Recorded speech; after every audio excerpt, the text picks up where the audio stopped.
Assalamualaikum warahmatullahi wabarakatuh. Di video kali ini, saya akan menjelaskan kepada teman-teman bagaimana caranya untuk membuat sebuah objek itu bisa bersinar. Kalau kita perhatikan sekarang di layar, saya sudah membuat 3 buah objek, yaitu objek UV sphere, kubus, dan plane. Jadi saya akan membuat objek sphere dan kubus ini menjadi bercahaya. Kalau kita perhatikan di viewport render, maka kita akan bisa melihat kedua objek ini dia sudah memiliki cahaya tersendiri atau dia memiliki sinar. Bagaimana cara membuatnya? Mari kita langsung ke tutorial. Bismillah. Sekarang saya sudah membuka lembar kerja baru. Saya akan menghapus objek kubus ini. Klik objek kubusnya, tekan delete. Dan juga saya akan menghilangkan light dan kamera. Tekan delete.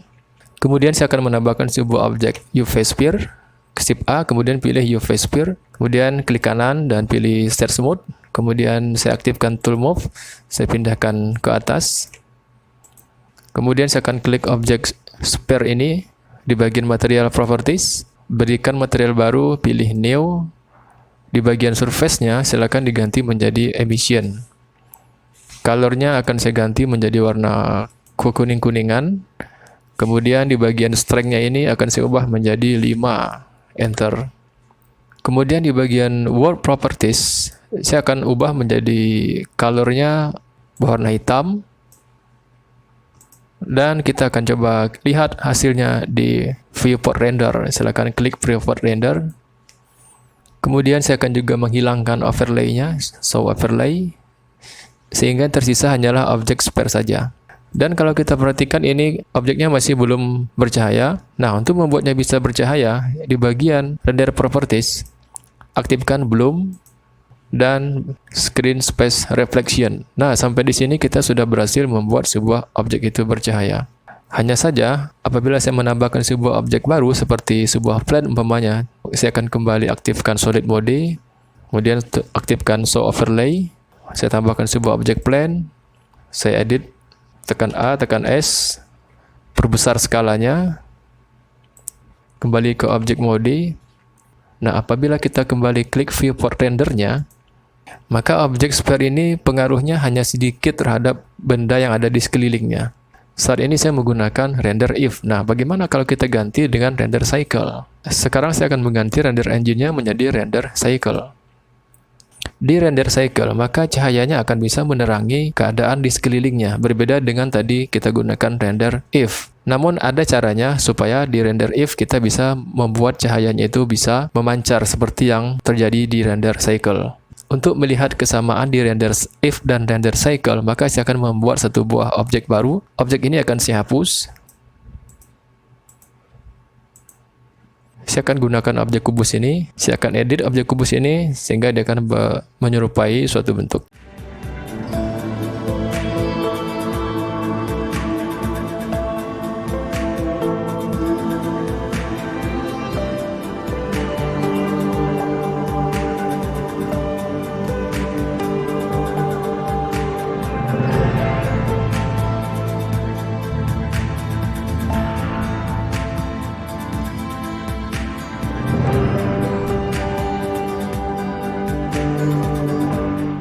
Baik, saya sudah membuat 2 buah objek, yaitu sebuah kubus yang sudah dimodifikasi, kemudian sebuah objek plane. Nah, saya akan membuat material objek kubus ini menjadi material standar saja. Klik objek kubusnya, kemudian klik material properties, kemudian saya biarkan materialnya berwarna putih.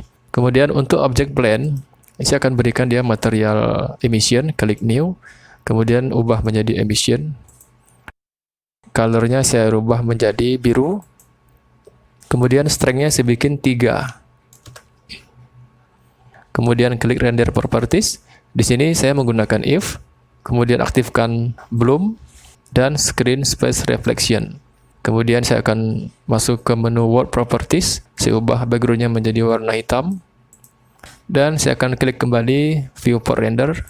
Kemudian saya hapus objek cahaya dan kamera. Dan saya akan mematikan show overlay-nya. Nah, sehingga tersisa hanyalah objek kubus dan plane. Kalau kita perhatikan di sini objek plane ini hanya bisa menerangi sedikit daripada bagian objek kubusnya. Nah, supaya objek plane ini bisa menerangi keseluruhan ruangan dari objek kubusnya, saya akan kembali aktifkan solid mode. Saya akan aktifkan kembali show overlay-nya. Kemudian saya tambahkan sebuah objek dengan Shift A, kemudian pilih Light Probe dan pilih Irradiance Volume. Objek ini dinaikkan ke atas.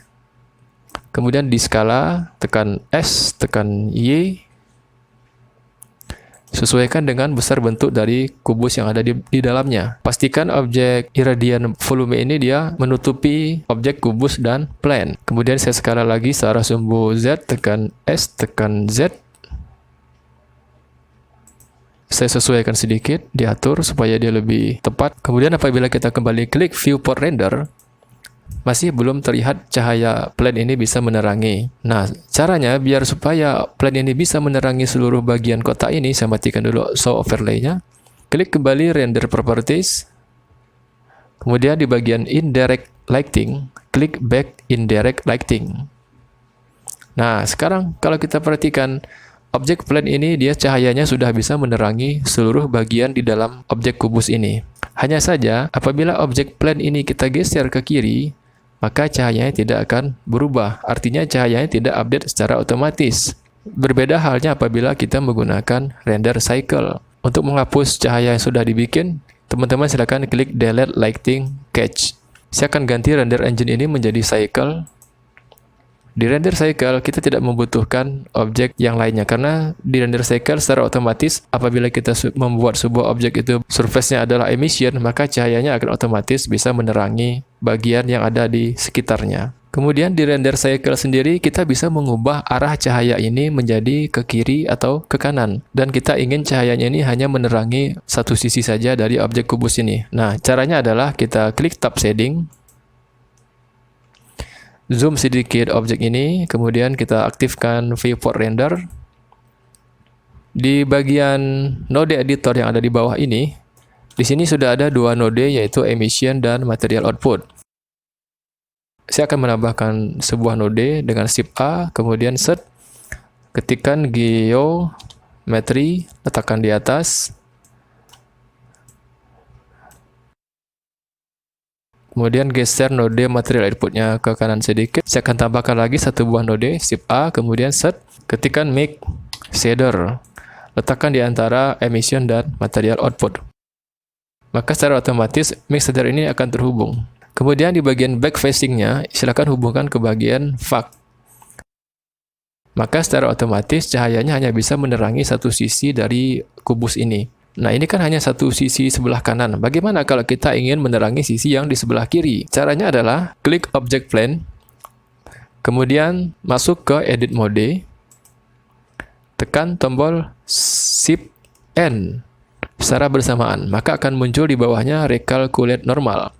Nah, silakan diklik, kemudian teman-teman klik inside. Nah, saat ketika insert ini aktif, maka arah cahayanya akan berpindah ke arah sebelah kiri. Kalau kita matikan, maka dia akan berpindah ke arah sebelah kanan.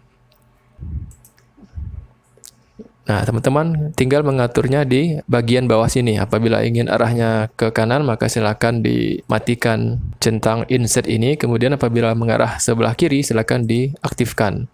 Kemudian bisa kita kembali ke object mode.